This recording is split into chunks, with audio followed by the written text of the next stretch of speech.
Welcome to a new year with the Coaching Hive podcast. To say last year was a whirlwind would be an understatement, but with action comes clarity. And this year, I will be guiding you in gaining clarity as you take action in your coaching business. We are starting off 2022 with a series of episodes focused on time, starting right now. I'm Dr. Mora, and this is the Coaching Hive podcast.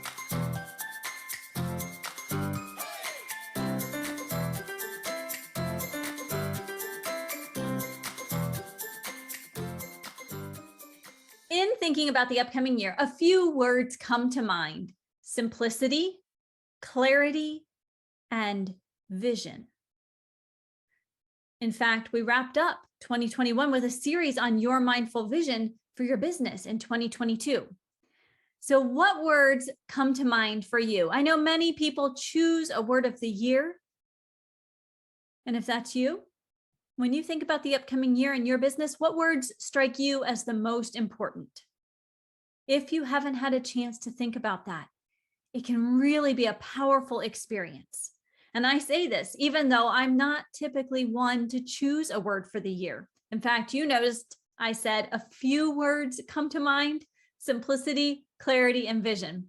I still can't choose just one, but I do have those three words in mind that will guide my actions, decisions, and path forward. They allow for flexibility. They also allow for freedom, and they allow for grounding and meaning. In essence, they make sure that I am staying on a path that helps me to move forward in a meaningful way. Now, I know you aren't listening today for me to expound upon three words that have been on my mind as I contemplate the new year, but I promise that there's a path here. So let's think about building your business. What would you like to say yes to in the coming year? Now, this may be an overwhelming question. You may be thinking, well, I want to say yes to everything. I want to do this and that and that. And pretty soon, what happens is you have a list that is going to far exceed your time capacity, your energy capacity, and maybe even what you desire for your business right now. It's easy to say yes. But when you have a mindful vision, remember episodes 45 through 48, you gain a little bit more clarity, and you might be a little bit more at ease in understanding what to say yes to. When you have your mindful vision in place, it's really easy to see how a task or how an opportunity will align with your vision. And here's the challenge. It's really easy to see how everything could align with your vision, how everything could be linked in some way. And everything is really overwhelming, right? But you're right in one sense. Many different activities can be linked to your business, but not every activity will be as important or helpful to your business based on your vision. This is where you have to stop and decide what to say yes to while keeping the amount of time you have in perspective. Over the past few weeks, this has been a hot topic in our house. As an entrepreneur, you can easily focus on the tasks that are interesting and quick wins, right? And what you find is that you tend to ignore the harder ones, the more daunting ones. But oftentimes, these harder, more daunting tasks will be infinitely more important to your business. Maybe those bigger tasks that seem daunting truly are the tasks that will move your business forward the most. But when you get to them, you can't seem to find the time or the energy. I've been there. Like I said, this idea of time and perspective has been on our minds in our home. And so we are trying something new in 2022 called Agile, an Agile approach. If you are in kind of the tech world, you probably know all about Agile. In fact, my husband is the one that sat down and said, this is what you need to try. And so it's something that I have recently implemented inside my business, and we are even giving it a whirl inside our homeschooling routine as a way to manage and master time and to really gain awareness of what we can and can't get done in the amount of time that we have. Using an agile approach definitely makes you keep the time that you have in perspective. It helps you get the big things done and still get those other really satisfying yes type tasks taken care of as well. Now, I'll be honest, before we talk about Agile and how I'm using it inside my coaching business, I'll let you know I don't use Agile following the letter of the law here. Agile is not a deadline-driven management system. Right now, I have tasks that I have to get them done by the deadline. But I do hope to get to a place where I can use Agile in a way that it was intended so that I am ahead in my business. What a great place to be, right? And those deadlines are now not what's driving my time. But for now, I'm taking the pieces that work for me from Agile and building from there. Remember, keep your time in perspective. You're not going to be able to do everything all the time in the exact way you'd like. So just like with my approach to Agile, kind of taking the pieces that will work for me right now, we have to take a look at our to-do list and pull the pieces that work for us right now while keeping time in perspective. So if you are ready, I'd love to give you a sneak peek into how I'm keeping time in perspective this year in my planning and aligning everything back to my vision. Doing this will not only bring clarity, it brings simplicity and ease. And it's already bringing simplicity and ease. And I'm just getting started. Does that sound like something that you want to have inside your business? Probably shaking your head, yes. I can understand and I can agree. Let's talk for the remainder of our episode, our time together today, a little bit about what the Agile process looks like. When I'm implementing Agile inside my business, what I'm doing is creating a set of systems, essentially. And I start with what's known as the backlog inside of Agile. Now, I am a list maker, much like many coaches are. We like to make our lists. We like to check them off, keep everything in order, in line. And sometimes when you create your lists, you start to go, oh my goodness, that list is long. How am I supposed to tackle it? What does it look like? With the Agile backlog, what I did was create all of the tasks that I needed to do this next year. This includes things like social media. It includes master classes. It includes networking. It includes all of the different things that I need to do, whether it's planning, implementing, creating. It's all listed in the backlog. The backlog is long. But funny enough, it's not overwhelming, because here's what I did. I took the backlog, and at first I had a really long list of items that need to be taken care of in 2022. Then I looked for some categories, and I divided things out so that I would know what categories I was focused on with each of these different tasks that I had listed in the backlog. And from there, I started to plan what I would complete in what's known as a sprint. And for my purposes, I chose a 10-day sprint. So this is 10 working days, 10 working days. I chose a 10-day sprint. Some companies go with a 7, some companies go with 10. It really just depends on what works for you and your business. The idea, though, behind a sprint is figuring out what tasks you have time for in that set amount of time. What can you accomplish in that, in my case, span of 10 working days? And so what I did was I moved items from the backlog based on priority, what's most important to get done right now. In my case, some things have a deadline that are looming, so I moved those. And as I was moving things from the backlog into my sprint category, I was able to think about how much time each would take. So my husband sat down with me and he helped me think about, is this a small task, a medium, a large, an extra large task? And it will help moving forward to know, can I accomplish 3 small tasks in 10 days? or maybe just one large task? If I have medium tasks, can I get 1 or 2 done?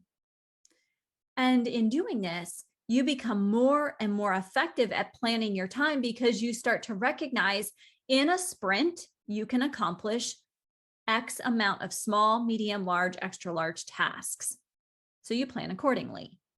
And if you have any deadlines thrown in there that you need to be aware of, you can make plans for that as well. So in my sprint, I pulled things from the backlog.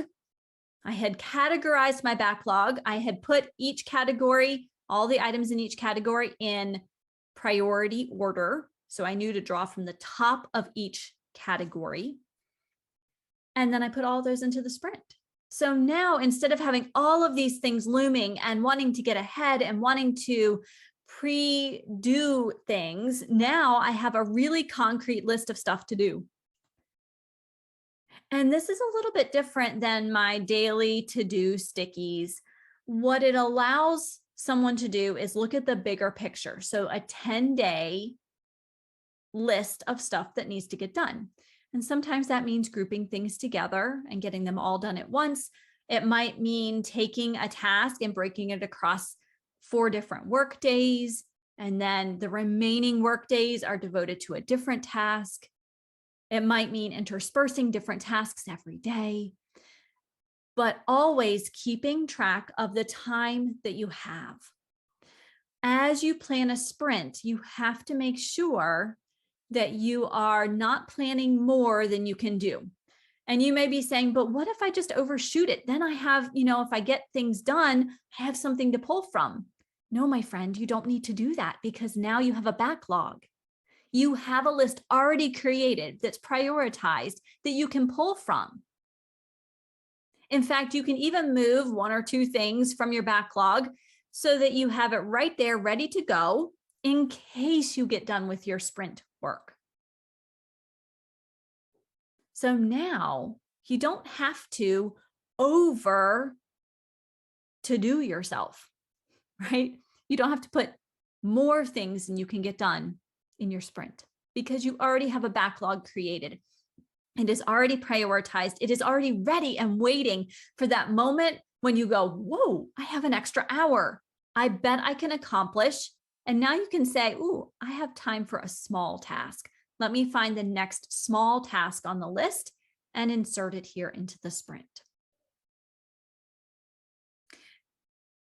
I am still a big fan of each day having 3 big tasks to get done, like 3 tasks that I write out, knowing that 1 will probably get done. But this sprint helps me better plan that. This sprint information helps me better plan it. And when you start to work on something from your sprint list, you move it into an in progress category. This lets you know that you have already gotten it started.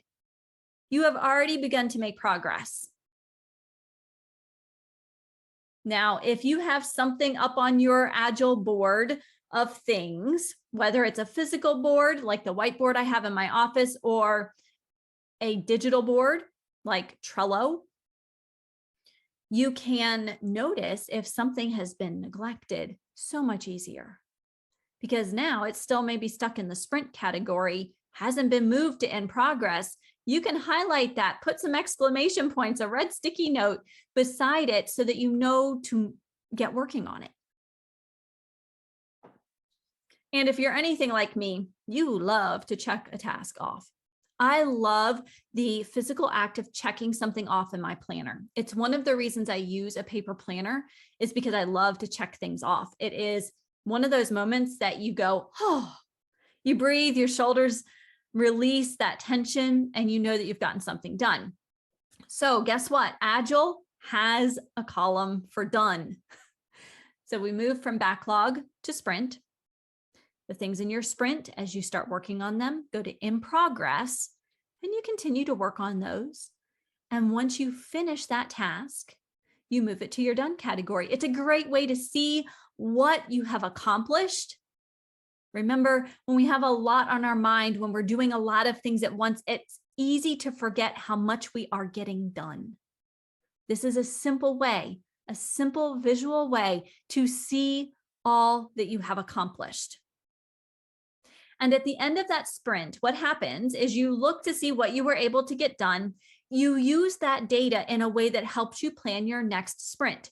Maybe you overestimated what you could get done and you still have a task that was on the sprint list that never even made it to in progress because you just didn't have time. Now you better know how to plan for the next sprint. You can realize, well, I had 3 smalls, 1 medium, and a large planned. I got the large done and I got the smalls done, but I didn't get to the medium. So now you know what you're typically capable of in a sprint, and you can continue to learn and evolve your process for choosing from the backlog based on what you get done each sprint. So notice, we start with a lot of prep work, a lot of planning, and at the end, you end with a lot of prep work and planning. You don't go into each new sprint going, oh, I hope it works. No, you look at that backlog with intention, with time in perspective, so that you know what to say yes to right now. And then you put it into the queue so that you can get it done. There you have it. A start to keeping time in perspective and deciding what to say yes to inside your business. By keeping your backlog and your sprint parameters in mind, you can move with intention. You can move with more ease through your list. Making progress and taking more consistent action every single day becomes more doable with this kind of approach. Now, Agile is not for everyone. Like I said, I'm not even using it in its true intended fashion. But what I have found in the weeks that I have been using this process is that procrastination has decreased, productivity has increased, because now I have a better idea of what needs to get done, why, and I have pinpointed how much time I have. I'm keeping that time in perspective. Next week, what we're going to do is talk about the things that you are or should be saying no to inside your business and even in your life. And Agile can help with that too. It can help you to decide if it needs to be moved into a sprint or not. If you're saying no, maybe it's a lower priority. Maybe it doesn't belong in your backlog at all, because at the end of the day, it's not going to do anything to help you get toward your vision. So in our next episode, we are going to talk about what it looks like to say no to something. Agile is all about saying yes and getting things done. But there's that other side of it too, where we have to learn to say no. This week, create your backlog list. What do you need to get done in the next month, the next quarter, or even the year? I sat down and did it for the year because I have a very good idea of what I need to accomplish this year. You can look back to your previous year if you have task lists to help you build this backlog, especially if you know you have to do some things again this year. You can revisit your vision to think about what needs to get done so that your vision becomes a reality. So craft that backlog list. You can even do what I did and break it out across different categories so that you can better see what you have on your plate for the upcoming month, quarter, or year, whatever you choose. Then you can start to choose tasks from your backlog to work on over the next 7 to 10 days. I wouldn't go longer than 10 days because then there's that temptation for procrastination. Well, I'll get started tomorrow. Oh, I still have 8 days left. So I wouldn't go longer than 10 days for a sprint, but go ahead and identify what you'd like to get done in your first sprint of 2022. I cannot wait to hear how it goes.